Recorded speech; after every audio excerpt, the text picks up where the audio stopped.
What's going on, YouTube? So I got asked an interesting question about Donny Hathaway. And the question was, did he put out enough material in the short time that he was here to be considered an all-time great? Because actually some people were debating his merits because they didn't think the material alone. I think he got enough material to make that argument. I say it because he was associated with standard songs. He was associated as a vocalist. He was associated as someone who left a mark. You don't have to be around 80, 90, 20, 30 years to be considered great if you got greatness in you. Because basically, we always talk about, did you get it right?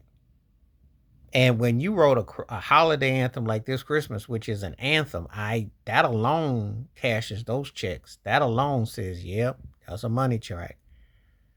The duets with Roberta Flack, they speak volumes.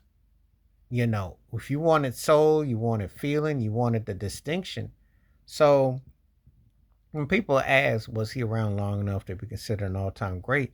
I'm going to say, yeah, he was. He did the thing. He did it at a high level. He set a bar. You know, he didn't, there are some artists that be around for 80, 90 years and you don't know two of their songs unless someone told you. They just famous because of a different thing or because of this or that.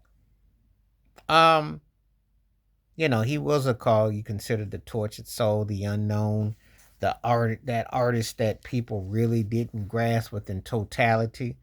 But I mean, in his brief time on this earth, he definitely made a lasting impression and a mark. I mean, if you listen to his records, if you listen to his live performances, you know good and well this cat was bad. I mean, he was soulful. I mean, when I think about the TV show Maud, he did the TV theme for that, and that thing still cooks. That organ cooks.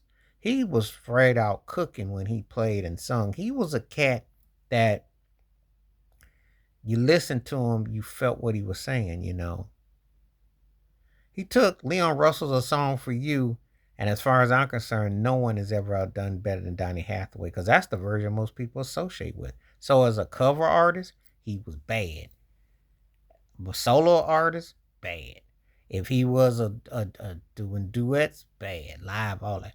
You can actually make the case that in some ways Donny Hathaway was like a precursor to Luther Vandross. In some ways, there's a certain kind of almost a link that when I think about the totality, Luther's career lasted far longer, but it's almost like I can almost see a parallel with those two.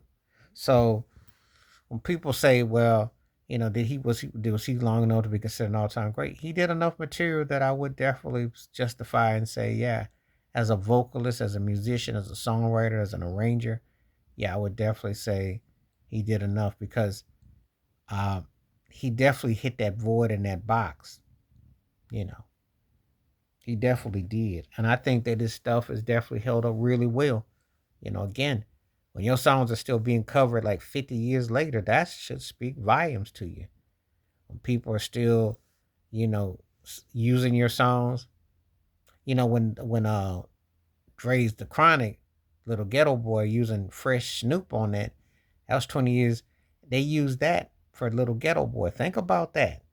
When you think about some of the different things, and Chris Brown doing a cover of This Christmas, that is the mark of a cat that left a lasting mark. So, yeah, he definitely did enough to be considered one of the greatest artists ever. But it's a good question, though, because some people are going to say, well, not the length of this person, that person, but he left a mark. Well, let me know what you think. Please like, subscribe, work on thoughts, comments, and I do respond. Thank you. Wash your hands. Keep your mind clear. Watch out for another. Share if you like. Hit that membership. Stay safe, stay blessed, stay woke, stay free. I'm out one time. Peace.